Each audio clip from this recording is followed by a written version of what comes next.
Welcome back to another episode of Her Expat Life. We are the YouTube channel dedicated to bringing female entrepreneurs, digital nomads, and expats information about advancing their global lifestyle. All matters related to the logistics of moving to a new country, topics around mental health, all of these kinds of things we deep dive into, hoping that we can help females around the world navigate these tricky waters. You can also visit herexpatlife.com, our website, to see a variety of services that we do offer people who are looking to advance their global lifestyle. And today we have a very, very special guest with us who is going to talk to us about something that I feel we need to all be discussing more. So I'm really happy to have this conversation. Today, I welcome Dr. Kayla Osterhoff, who is a neuropsychophysiologist and a women's health expert. And she is joining us today to really talk about the female biorhythm, to understand our cycles as females and how to maximize our cycles and understand our bodies better. So thank you so much, Kayla, for joining us today. I really do appreciate it. Yeah, thank you so much for having me on. I'm really excited for our conversation today. Absolutely. So I'd like us to start off with you talking a little bit about your journey into how is it that you found yourself in this space, and not only in this space, but also being an entrepreneur within this space. So how did you get to this point? Yeah, so my journey is pretty typical in terms of education and kind of career path. I started out getting my undergraduate degree in the health sciences in health ecology. And at that point, my plan was to become a doctor in physical therapy. And I actually worked several years in the clinical space, and I worked in the physical therapy clinical space as well in an orthopedic clinic during my undergrad. And during that time, I had some experiences with my mom's health that really opened my eyes to some major issues within our healthcare system and also within how we approach women's health from a healthcare perspective. And so those experiences really kind of sent me into a different direction with my career. And I decided to go into public health. And so I went on to get my master's in public health. And after that, I went and worked at the Centers for Disease Control and Prevention for about 7 years, working in the public health space and really in the global health space, is where I spent most of my time working on the emergency responses and the Global Hearts Initiative. And while I was there at CDC, I saw the same issues, but it was more pronounced, which is that there is a huge misunderstanding about women from a scientific, from a health perspective. And it was kind of confusing on why this was, right? Because we were making these global protocols that are supposed to be applicable to everyone, right? When it comes to the emergency responses, when it comes to diseases like cardiovascular disease, diabetes, things like these, right? So we're creating these protocols that are supposed to be applicable to all humans across the globe. And what I was seeing is that the outcomes for women are not as good. And then digging deeper into that, it's because these protocols that we develop for health and healthcare that are not only in the United States, but global, right? These are developed based on data that is very male centric. And what I mean by that is that when you look into the field of research and health research, health science, right? What you'll find is that 99% of all of the studies are done on men exclusively. And there's, 1% where we do study women and where women are included in these studies. And really, the majority of those studies are focused on what you can call bikini medicine. And so those are just focusing on the parts that are different for women. So breast cancers, Yeah. ovarian cancers, menstrual cycles, birth, pregnancy, those kinds of things, right? However, there's a huge misunderstanding about women's bodies generally.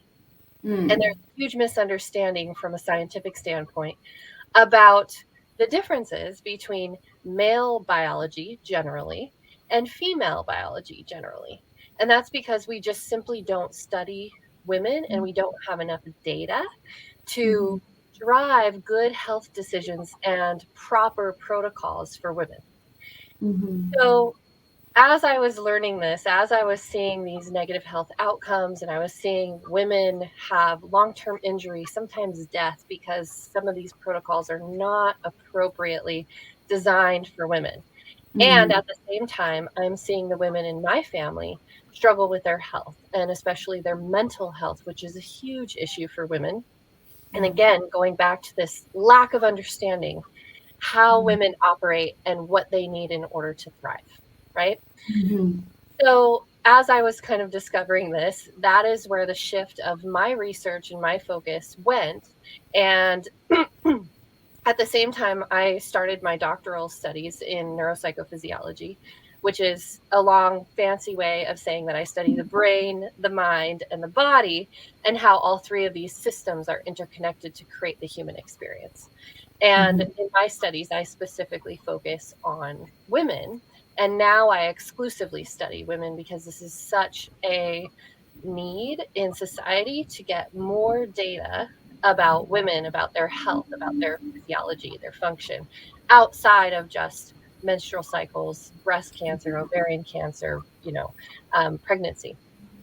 So that's kind of how I landed where I am now. And in studying and researching women exclusively, I've made some really kind of shocking but really fascinating discoveries about women and their capacity and their physiology and these key differences between men and women that none of us were taught as women, and that society really doesn't understand. And it's where we fall short in really knowing women and really being able to support women, and especially not only in health, but also in career, in entrepreneurship, in relationships, in family. It's really important to understand the basics of how women operate in order to understand women and have that relationship with them.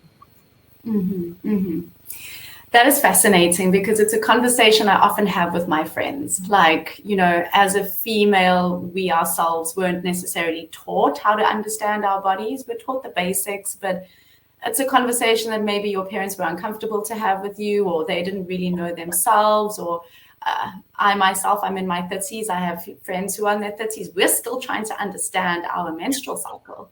Yes. Like it's basics we haven't even figured out yet. So I think the work that you're doing is really, really important. And I'd like you to tell us how does the male biorhythm differ to the female biorhythm? How are we different? Yeah, sure. So again, this is going back to this assumption that the world is operating under, which comes from the fact that we just don't have enough data on women to really understand. And the assumption by default is that the biological parts that men and women share, so we're talking about the brain, the cardiovascular system, the nervous system, the respiratory system, the immune system, the metabolism, all of those parts that men and women both have, right, that are relatively the same from an anatomy standpoint, right? Those parts, the assumption is that they operate the same in men and women. And the reason why we have that assumption is because we don't study women to understand and compare it to the data that we have on men, which is a vast amount of data. We don't study women and then compare it to see what those key differences are. Now, recently, and I'm talking very recently, in the past 5 years or so, because there has been some research where we have found, oh, wait, there are some differences in these things. We're starting to understand that men and women actually have a very different biological rhythm. which means that these parts that we share that are the same biologically, they actually operate in a very different way. And so those assumptions that we're still operating under are being proven to be false. And so the key difference is a timing issue. So with men, their biological rhythm, and what I mean by that is how their biology, how their physiology operates, is set to a pace of the adrenal hormones or the sleep wake cycle. So cortisol, melatonin. So this means that this is a 24-hour repeating system. And every day it starts over and it's the same. And so in the male biology, things are very consistent. From day to day, the male biology and physiology operates the same exact way. So it's on a repeat. Now, in the female biological rhythm, it's very different and things are a lot more complex.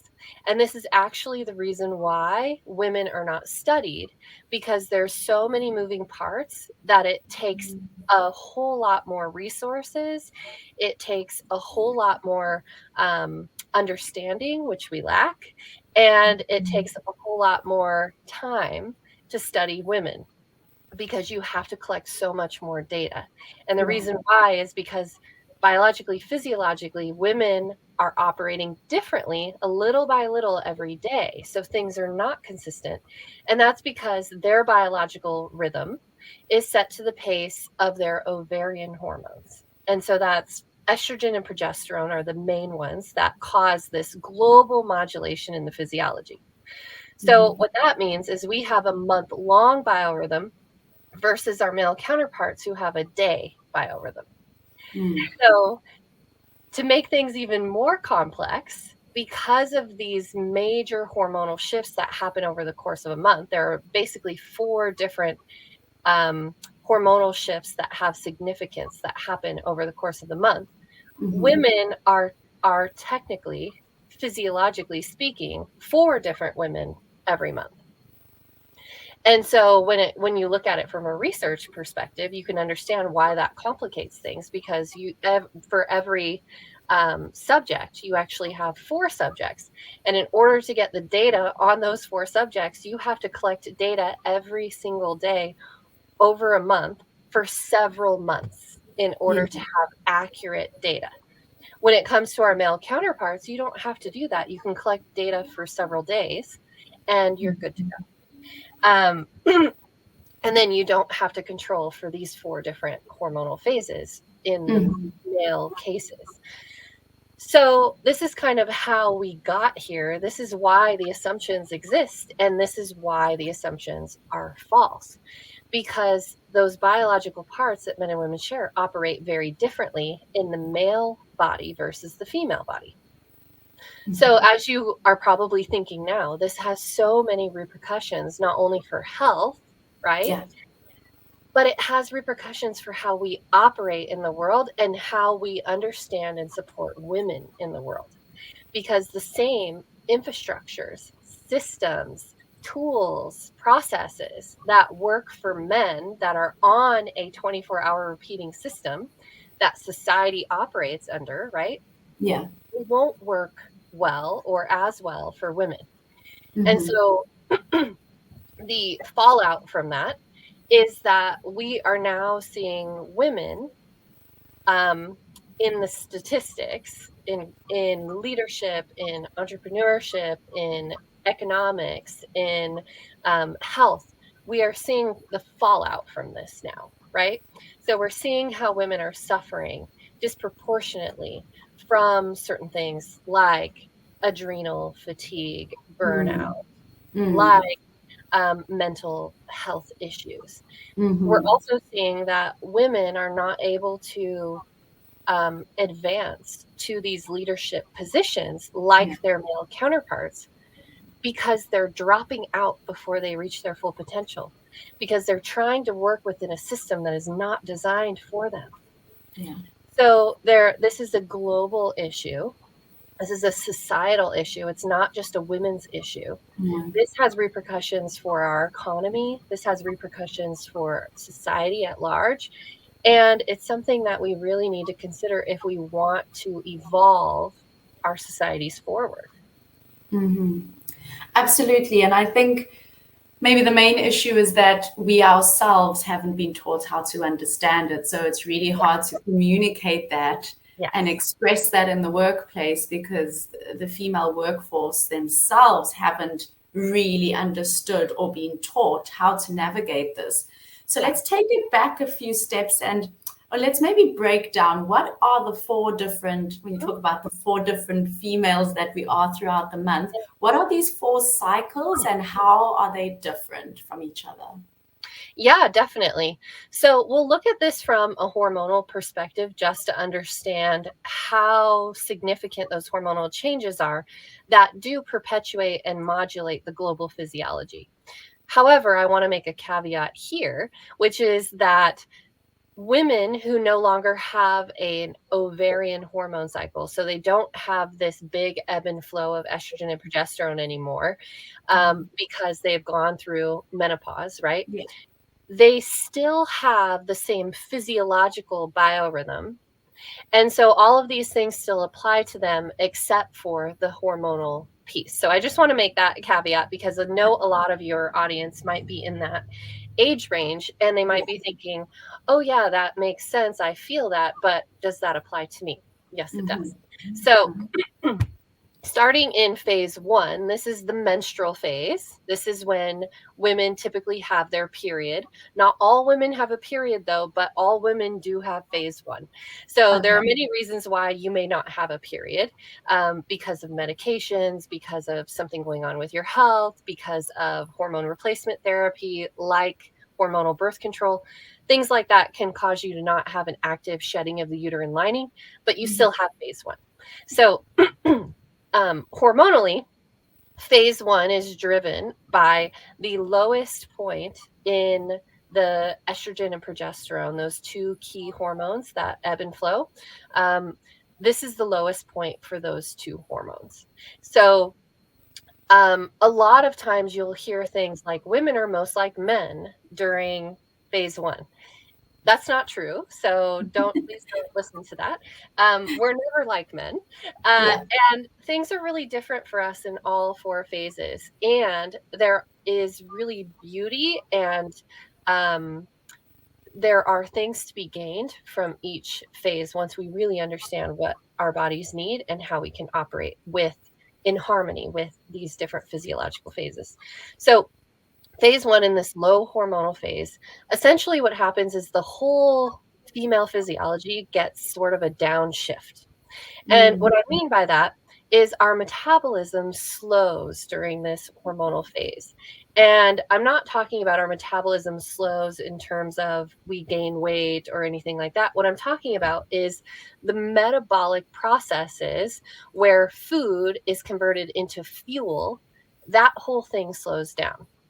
So what happens is we actually generate less ATP, which is fuel for the cells, during Mm-hmm. this time because those metabolic conversions slow down to a certain extent. Mm-hmm. So this is usually when women have naturally less energy, right? This is also when women might report some level of brain fog, Yeah. which um, doesn't necessarily mean that that's a normal part of this, but it can be related to a lack of understanding what's going on, and it also can be related to not giving our bodies what it's calling for during this phase. Mm-hmm. So, neurologically, when we look at there's kind of a shift that happens neurologically also in each of these phases. So I'll just give a couple examples for each one, because it would take all day if we really wanted to go into everything for each Yeah. phase. But neurologically speaking, there's some significant shifts that also happen that affect our mentality, our focus, our creativity, and these different things. So mentally speaking and neurologically speaking, what happens in this phase is there's also a sort of downshift, but really there's a shift in cognitive skill set as well. So there's less activity of our excitatory and mood boosting neurotransmitters. So epinephrine, norepinephrine, glutamate, serotonin, dopamine, oxytocin. there's a downshift in these neurotransmitters in our brain activity during this phase, where there's low hormonal phase. So this is what I mean by like kind of a global physiological downshift, right? So the body's slowing down, and there's a reason why this happens. And there's a reason for every physiological shift, because the body is trying to orient women towards their strengths or the skill sets that are more prominent in each phase. So in phase one, our body is giving us less energy. It is taking our mood that is usually probably outward focused, and it's more focusing it inward. By default, you kind of have to. You're getting less mental energy, so you may not work as long hours because you can't stay as focused for as long. And the reason why is because there's a shift in how our brain operates in this phase, enhancing a woman's intuitive insight. So the scientific community calls this cognitive empathy, but it's really intuition. So the ability to know things, to have this other sense of feeling about something, this gut feeling about something, right? And the ability to assess, make decisions, to discern is heightened in phase one, which is pretty cool if you think about it, because the body is saying, hey, you need to slow down.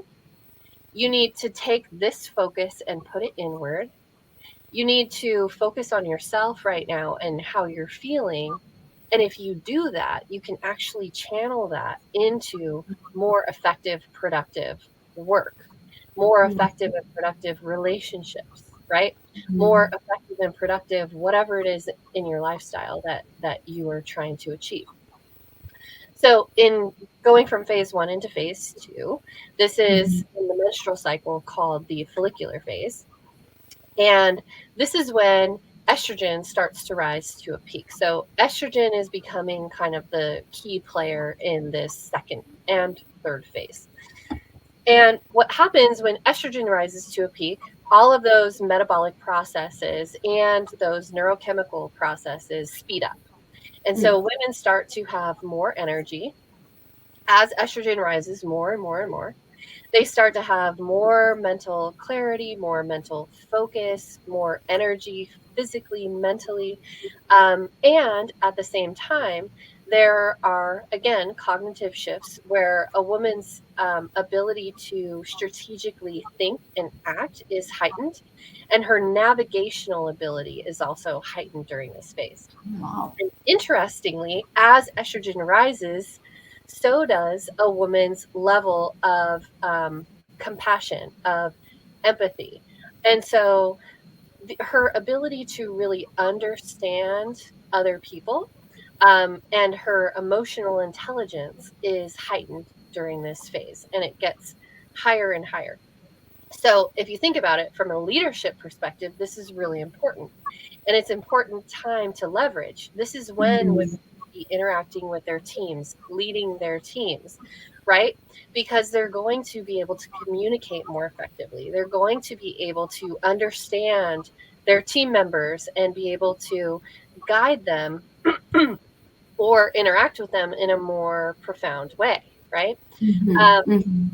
And at the same time, she's having more and more energy, more focus, right? So she can work longer hours.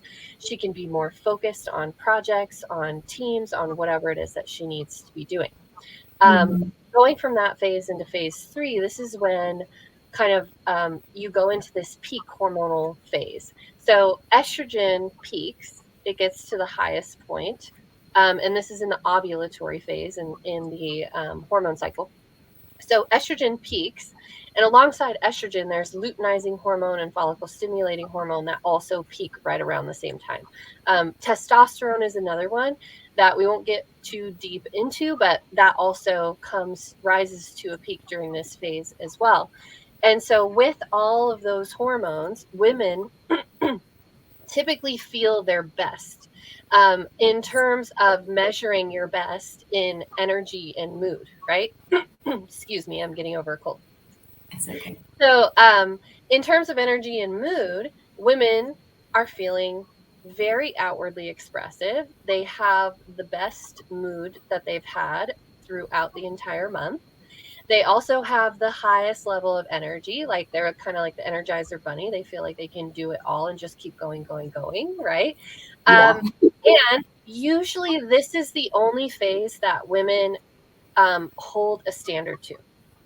So typically, a woman's lifestyle is aligned with this phase because that's how she would love to be operating every day. However, it's not possible. But this is an important phase to leverage, even though it's a short time period, because this is when you'll have your height of emotional intelligence, of energy, of mood, of focus, all of these wonderful things that are very good for productivity, right? Mm-hmm. So this is when women should be interacting with others in terms of like networking, pitching, presenting, whatever she needs in terms of influence. This is the time, or around this time, this is the best time to be doing those types of work. So then going from that phase, we have a whole essentially 2 weeks, the whole back half of the female hormone cycle is what's called the luteal phase. And this is a really interesting phase because there are some really fascinating things that happen with women's neurology that provide, again, some more benefits. So every phase has its own benefit, but we have to align with it in order to reap those benefits. Otherwise, we end up just feeling symptoms of burnout or PMS or things like this, right? Mm-hmm. So in this phase, what happens is estrogen comes down the other side of the slope. So there's less and less estrogen to be utilized as this phase goes on. There's a little bit of an increase right in the middle there, but essentially over this period of time, estrogen is decreasing. So yes, along with that, our energy levels start to decrease. And towards the end of this phase, our energy levels are getting back down to the lowest point as we go back into phase one, right? So it's not a Mm-hmm. line circle. It connects Yeah. back. So end of phase four and beginning of phase one are the same, essentially. Mm-hmm. Mm-hmm. So as that's happening, the other hormone or the other key ovarian hormone is progesterone. This is rising to a peak.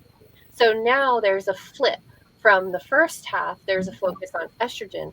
The second half, the dominant hormone is progesterone.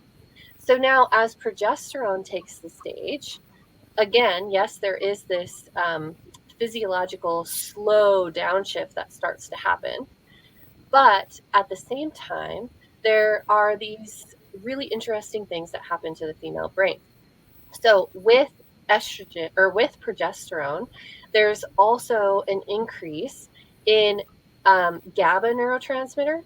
So we talked before about the excitatory and mood boosting neurotransmitters that are positively correlated with estrogen. Yeah. Those transmitters are, as estrogen decreases, the activity of those starts to decrease as well. But with progesterone, the down regulatory neurotransmitter, which is GABA, increases its activity. Mm-hmm. So what this means is a woman's ability to down regulate, which is really important for sleep, for rest, for the nervous system, it's heightened during this phase. Also, at the same time, there's a boost in what's called BDNF, which is brain derived neurotrophic factor. So, Mm-hmm. with that, there's an increase in women's neuroplasticity and neurogenesis. So, the ability to learn new things, the ability to adapt and grow is heightened in this phase because a woman's brain is more moldable, right? The neural pathways can be adjusted easier. And at the same time, her her neurons are actually growing at a higher rate. So neurons are being replaced at a higher rate, which is something that in the neuroscience community, it was only about 8 years ago that they realized that adult humans could grow new neurons because before that, You probably remember as a kid or a teenager, we were told, if you lose it, it's gone forever. If you lose your Yeah. brain cells, they'll never come back. Yeah. Well, that's not true. And Wow. we know that now. And the really cool part is that women every single month go through a heightened phase where this is happening at a higher rate. Wow. So, this is what I call the brainy phase or the grow phase because a woman's ability to grow and learn and adapt Mhm. and her ability to downregulate, get restful sleep, and what happens during sleep, which is myelination and memory consolidation, is also heightened during this phase. So, this is the brainy phase again. And this is honestly probably my favorite phase. I love all of them for different reasons. But as a student and as a Mm. researcher, I love this phase because this is when I could really dive deeper into my studies and retain the knowledge and information and make the changes in my own behaviors more easily. So Mhm. again, you can see how every phase has its magic that can be leveraged. But also, what comes along with that is the need to take care of our bodies differently and the need to have a different infrastructure, a different environment, a different schedule, a different support system, a different health, lifestyle and practice, a Mhm. different routine in each of the phases to align with each of these women. Wow, that's fascinating.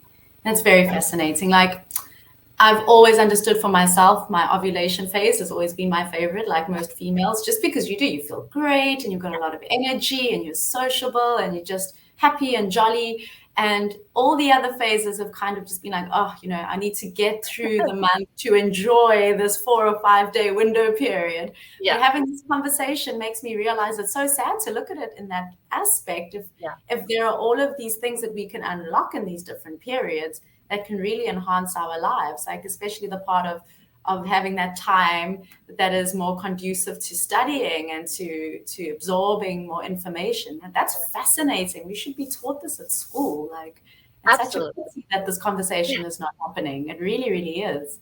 Do you see changes in this narrative? Do you see us moving towards a more holistic education when it comes to understanding the female body? Do you see it happening? Um, I see this as possible for happening. But the first thing that has to happen, which is happening slowly, is that we have to change the way we do our science. Mm. Because if we don't start bringing education about women's bodies from the standpoint of the data and really understanding it to the public, to the general Mhm. public, we won't understand the need for this type of information, right?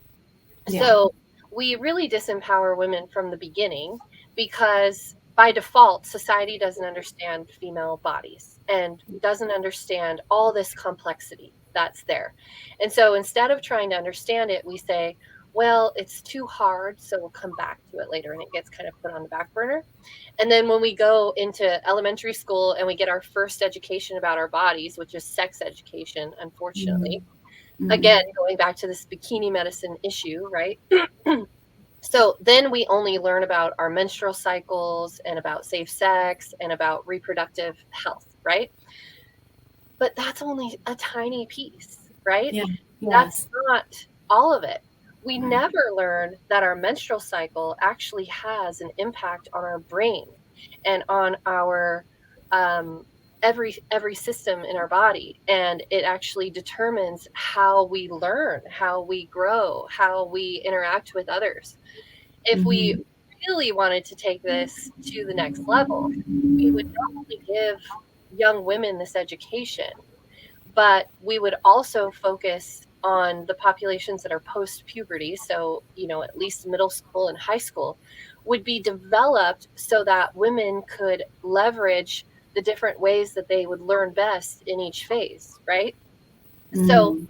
the whole point and the whole key to this, if I really want to simplify it so that people can start to make a difference, whether it is for yourself or whether it is for the women in your environment or whether it's Mhm. organization, which is a huge piece of this, or, you know, whether it's for your community, whatever it is, women need two things. The first thing they need is acknowledgement that they are different than their male counterparts and that they're not crazy. It's not all in their head. They didn't make it up. They are different. And they are different women over the course of a month. Whether we like it or not, that's just the facts, right? Yeah.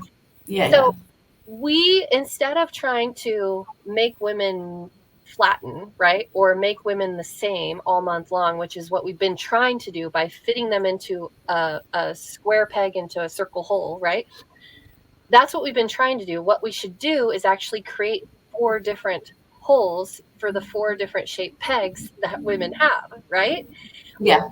Society needs to adapt to us. We don't need to adapt to it, because we've tried adapting to it and it doesn't work, right?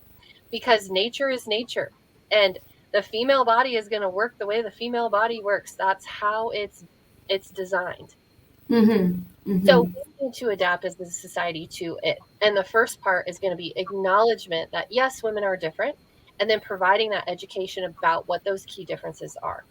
The second thing that women need from society at large, and especially from themselves, is the permission to do things differently and the ability to have flexibility, right? So flexibility is the name of the game. Rigid, consistent structures and systems are never going to work for women. That's why, you know, the expat life is so attractive for women, because there's a lot of flexibility and freedom in that, right? That's Yeah. why so many women who are highly educated are not entering into the corporate structures. They're going into entrepreneurship, because Yeah. on a deep level, we know that we need flexibility and that feels better so we can operate differently at different times. We may not understand all of this science, right? And nobody's ever taught us this, but innately we know that the same thing day in and day out does not work for us. And so we don't enter into those opportunities if we can help it. It's a very interesting point. I hadn't even thought of that, but it's true. There is an appeal to having a level of flexibility, and at least for myself personally, I used to work in the corporate space, and the rigidity and the inability to not maybe be able to express that you are going through different phases and feelings. It stifles creativity. It stifles desire to want to be in the workplace. It literally, for me personally, I could experience it and feel it without even knowing what it was. Just that this is not a conducive environment for me to be able to be the best that I can be, because I'm trying to fit into this idea of the system that I can't fit into it. Yeah. And so many women are struggling with that and they don't understand why. And so they're being told that, you know, it's not the system, it's you. And they're believing, oh, something must be wrong with me because everybody else is doing great and I'm struggling, so it's my problem. Well, no, most women are struggling in that space, and it's not you, it's the system. So, you know, if you have an employer or an organization who is open and willing to understand and support women, and, you know, there's this big movement around diversity, equity, and inclusion, right? That cannot be achieved until we understand and support women properly. So it's really going to come back to these core basics, this acknowledgement of the differences. We can't just make everybody the same because they're not, right? So we need to actually understand and celebrate the differences. And by default, right now, what we're doing is we are understanding and to an extent celebrating the differences for men unknowingly. And for women, we're just ignoring those differences. And we're saying, it's too hard to understand and it doesn't make sense because the data doesn't show that. So we're going to go ahead and just go with what we know, right? And by default, this excludes women. So if we want to include women, we need to expand and create structures that are flexible enough to bring women into it in a healthy way. Absolutely. And leading on from this point, because we're talking about how much work is going into inclusion and this space. So many countries and companies are introducing menstrual leave policies, like here in Yeah. Spain, where I live at the moment, into the workplace. What are your views on this? And how do you think that we can also support women who are going through menopause? Because we did touch on this previously, but so now we're trying to understand our cycle. But how does a woman who's going through menopause, what does she need and how can we support her in a workspace? Yeah, so this is really two key hot topics, and I'm so happy to see this come to the forefront, because at least there's an acknowledgement that women need some special circumstances, right? Menstrual leave is something that, to me, kind of misses the mark on what women really need, because we're just saying, we're kind of making the menstrual cycle a limitation in that way, because we're saying, oh, okay, while you're on your period, you can just have work off, like it's a condition, a bad condition of some kind, right? So so I'm actually, while I'm for the acknowledgement that things are different for women, I'm not for that policy, because that is a misguided policy. And it's a lack of understanding what women really need, which is flexibility all month long, right? So what I mean by that is, in the menstrual phase, yes, her energy levels are lower and her mood is going to be more subdued, and her mental energy and focus is going to be lower. So it does make sense that she would adjust her schedule and maybe have less interactions with other people, less meetings. She may also work shorter hours during that time. Yeah. She doesn't need to be off, I don't think. Not necessarily. Not necessarily. If she wants to, great. But again, giving her that flexibility. Flexibility in what are her days off that she takes during the week? What are her hours of operation? Because really, her hours of operation need to be different in each phase to really foster her cognitive skills and abilities in each phase. So in phase one, for instance, if a woman had flexibility and could adjust her schedule, and also had maybe support from her team, where whatever meetings need to be handled, that second in command person could maybe take over some of those things during this phase, in particular, where she could do that for them in other phases, right? So there's flexibility, and this can be set up in all different ways.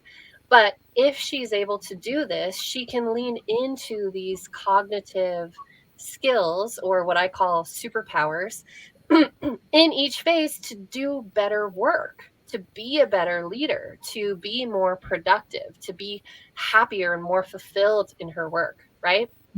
So a better policy would be, one, giving the women within the organization education about their bodies and how this impacts their workflow and their productivity, right? And then providing the opportunity, if she would want to design her workflow in a way that would match her physiology.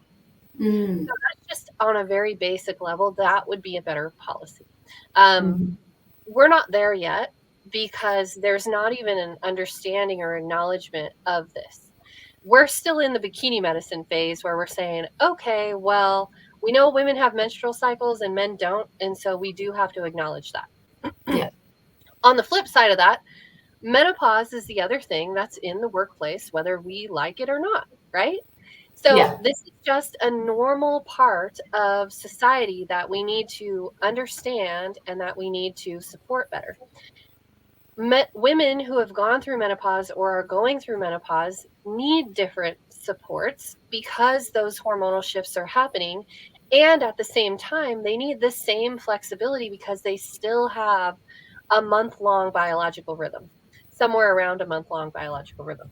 So all those physiological changes in metabolism, in their neurochemistry, in their just the global physiology, those still happen even though the female hormones and the menstrual cycle is not happening anymore.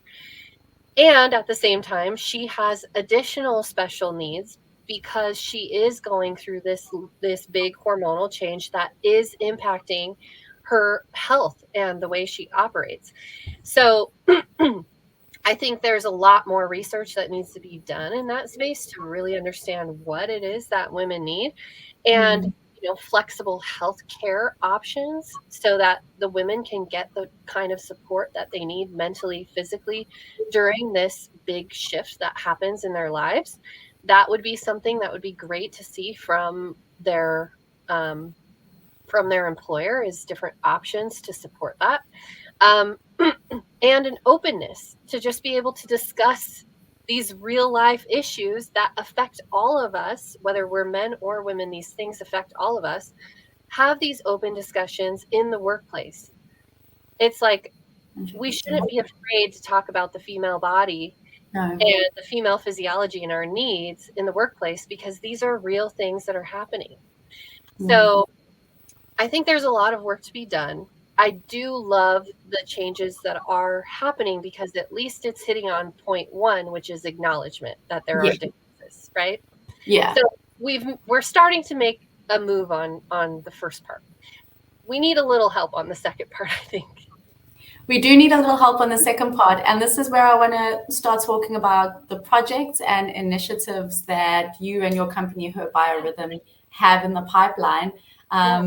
I'm so excited by your knowledge, and I am as equally excited about the projects and the programs and courses that you have available. So tell us a little bit about what your company is doing and how people can just tap in to learn more about these things. Sure.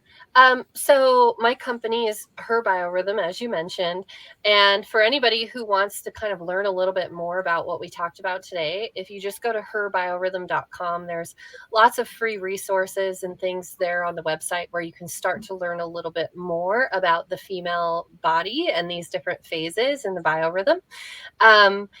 And in addition, there's a few different things that we offer that can support women, whether it be with their health, with their leadership, with their careers, or from an organizational standpoint. So we do provide corporate level consulting, which helps corporations not only to understand these things that we're talking about and the implications of those things in their workplace and in their workforce, in their human resources, but also to go back to that point of diversity, equity, and inclusion. Through that lane, there is a lot that can be done to truly understand, support, and include women within their structures. So we help organizations to do that. And that looks different ways. But also we support individual women with their leadership or career side of things and or the health side of things. So we have different offerings for each side, and we provide coaching, courses, and different offerings related to how the female biological rhythm is relevant and has implications for both sides of these things for women. So if you're interested in that, you can check that out, and I would love to connect with you there. And if you are on social media, my handle is biocurious_Kayla, and I share a lot of free information and resources there as well. So I would love to connect with anybody there. Your Instagram page, I follow it religiously, and almost every single post that you put on gets me thinking. So yeah, I really do appreciate the work that you're doing, and it really excites me and a lot of females that I've spoken to, that we're finally at the point where we could start having these conversations and shake off this shame of the female body that we've been carrying for generations, honestly, and just looking at it more from a logical, practical perspective of, this is just how we are designed, and we need to embrace it and maximize it. Absolutely. And Kayla, what is the key takeaway that you're hoping listeners can take away from our discussion today? Yeah, I think the key takeaway for anyone listening, whether you're a man or a woman, is just those two key points again that I think is my call for action, which is an acknowledgement for women, for ourselves, that things are different and what we've been feeling is true. Um, and then the permission and flexibility to do things differently. Mhm. So, for the women out there, you know, give yourself the opportunity to try to be more flexible, to not hold yourself to the standard of only 5 days of your biorhythm, and give yourself different bench points for each phase that you go through, that you experience, so that you can really lean into the beauty of each one. Perfect. That's all we have time for today. But Kayla, thank you so much for taking the time to speak to us. Truly an enlightening conversation. And we will make sure to link all of Kayla's details, website, social media handles in the description below. If you enjoyed today's video, please like, subscribe, click share, and we want to hear from you as well. If there are any conversation points or questions that you have after listening to this interview, please share it with us below in the comments section, and let us know what other topics you'd like us to dive into. And once again, Kayla, thank you so much for joining us, and we will be following your work very, very closely. Thank you. Thank you so much.